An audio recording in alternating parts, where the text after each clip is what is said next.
Huawei is reportedly building a mega chip facility in China, which will play a key role in reducing chip dependency in foreign entities. Hello, welcome back to Ruben Tech, where we meet at the intersection of tech, politics, and finance. Today, we're continuing our discussion on the Trump trade war and how its effects have been on the global markets, particularly with Huawei, which not only faces tariffs, but sanctions. Now, let's just jump into this report right here. We can see that Huawei is reportedly building a mega facility for chip production in China and will be responsible for the firm's in-demand Kirin and Ascend chips. This is notably important because as of right now, Huawei has not been producing their own chips. They've been producing the IP for these chips, but like many US companies, they then go to some foundry and have somebody else run their chips. In Huawei's case, it's had to be SMIC. However, now Huawei's new chip facility will be responsible for 7 nanometers and above production dedicated towards the production of their AI chips. It won't be wrong to say that Huawei has evolved tremendously over the past few years. Well, of course they have. The sanctions have forced this evolution. Remember on this channel, I said that it was almost like China was getting so cozy to the US that they were sitting on their hands. This is the reason that over in China, they're jokingly, but maybe not so, calling Trump the great builder. By doing this stuff that he's been doing, he is forcing Huawei and these other companies into excellence. Yes, because of necessity. Anyways, moving on, initially being a mobile-focused firm to now challenge Nvidia in the AI segment.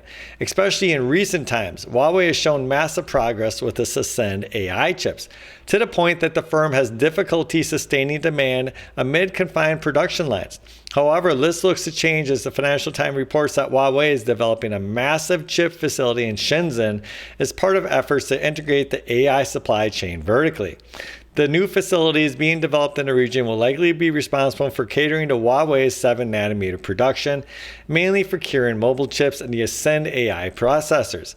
It is claimed that the site being developed is close to the facility of other Chinese foundries, like, I'm never going to be able to say it, Huawei and Shenzhen, which are said to be a part of Huawei's supply chain. So it's likely that the Chinese tech giant is developing a hub for foundries, which will make sourcing much faster and allow Huawei and its partners to be closely linked together.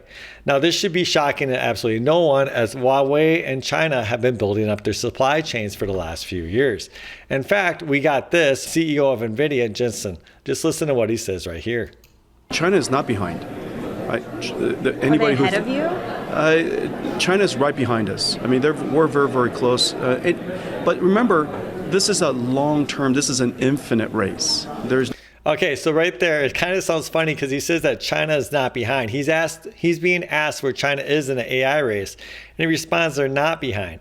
And then she says, well, are they ahead of you? And so his competitive side comes back in, and he's like, well, they are behind us, but they're right behind us.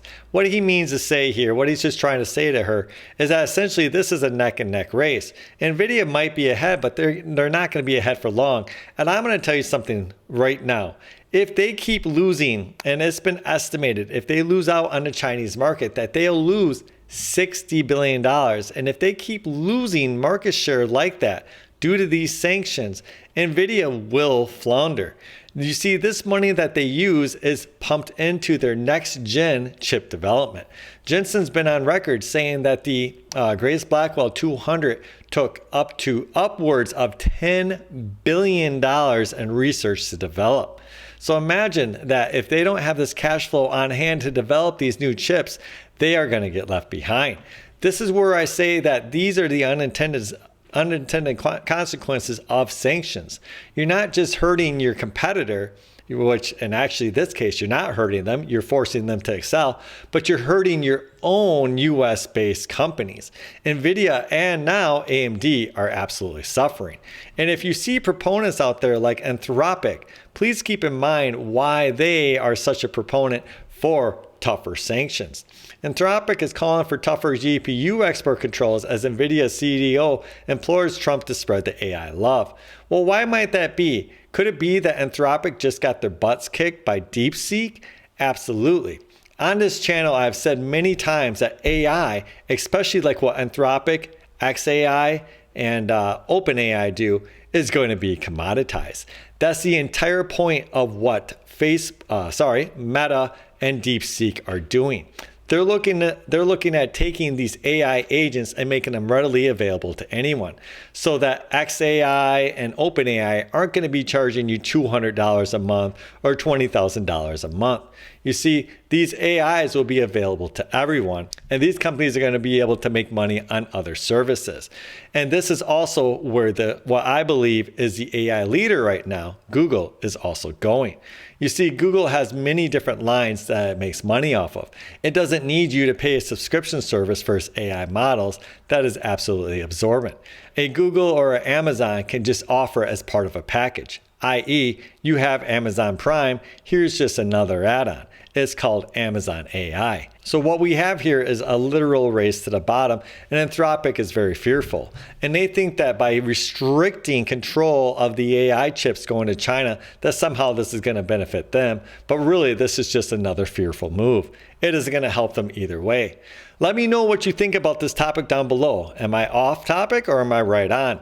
If you like this kind of content, please take the moment to hit like and subscribe. It really helps our content as we move forward on this channel. And as always, have a great day.